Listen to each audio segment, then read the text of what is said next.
We're hitting up a good old-fashioned all-around well-done 3-4-3 today. Let's check it out. This one is called the 3-4-3 Stuaret. I'm sorry if I'm butchering your name, but it is the creator's name himself. So 3-4-3 Stuaret version 3. You can see you've got a good line of midfield right there.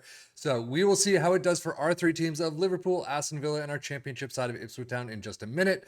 But overall, I don't think we've seen a lot of 3-4-3s in the test that we've done. We've seen a couple. Some have worked well, some probably have not, but I'm very interested to see how this one does. So let's jump into the Premier League and see how they did. Well, overall, looking at the Premier League table, Liverpool in second place with 93 points, 1 point off of Manchester City, not doing too bad. It does not look like it's a very attacking minded. Well, I shouldn't say very attacking minded. It does not look like it's as attacking minded as a lot of the tactic talks that we've done in the past.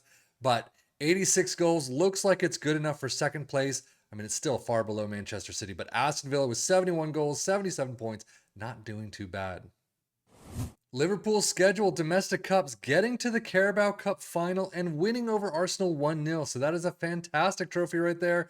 Unfortunately, you don't get the FA Cup. You lose out to Manchester City 0-1 in the quarterfinals. But you do get a second trophy, beating the likes of Galatasaray, AS Roma, Real San Sebastian, and then FC Salzburg, all the way in the Europa League final 2-1. So overall, second place, definitely not bad, especially 1 point below Manchester City. In the test that we've done throughout all of this, the average was about 85 or thereabouts, so 93 points is pretty nice. Winners of the Europa League, FA Cup, quarters, I mean, whatever, but Carabao Cup winners. So 2 trophies, a second place, not too bad. Overall for Liverpool, we are missing some green here, but I mean, it still looks they did pretty well. You can't beat that. 22 goals for Nunez, definitely on the lower side for him. 20 for Salah, that's about average. Assists 19 for Simicas. Wow, he got a lot of game time. 23 matches starting. That's pretty fantastic. And then 7-3-8 for Simicas. He should be maybe starting a little bit more. Yeah, Robertson with a 6-9-1 and 38 starts. That's pretty interesting. Switching things up to Aston Villa, unfortunately, they did an awful job in the domestic cups. Carabao Cup third round immediately 2-4 loss against Tottenham, and then the FA Cup fourth round 1-2 against Bournemouth. But an almost perfect run in Europe, Europa Conference League final 2-1 in extra time over Sparta Prague. Well done.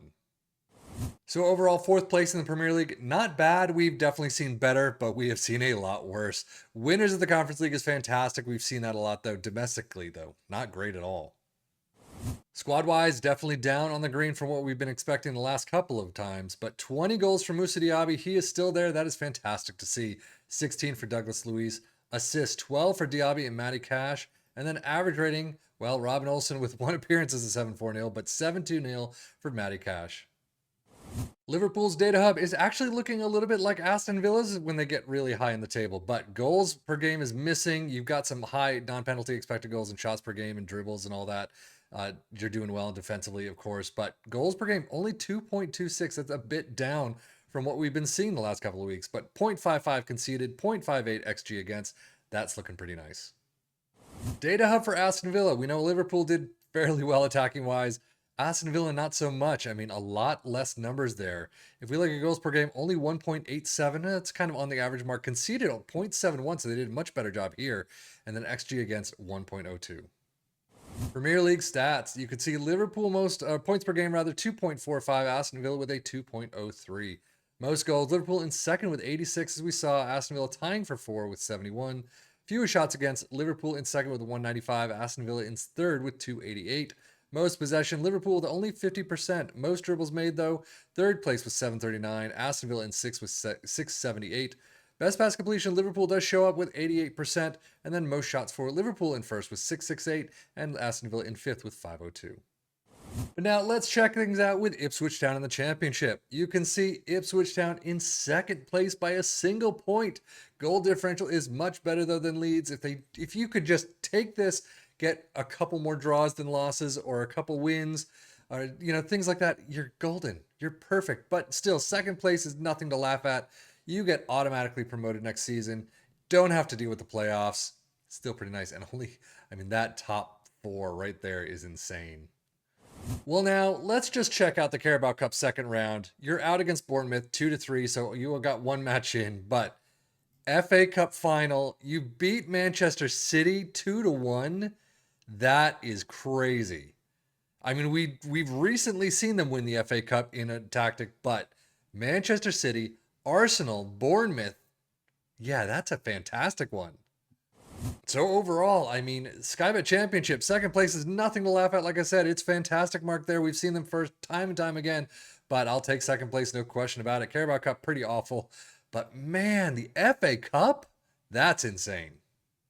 And squad wise, you still only get 5 in the green overall, but goals not 14. Sorry for George Hurst at the top. That is crazy low for George Hurst and being at the top. 21 assists for Wes Burns, 20 for Leif Davis. Now we're talking.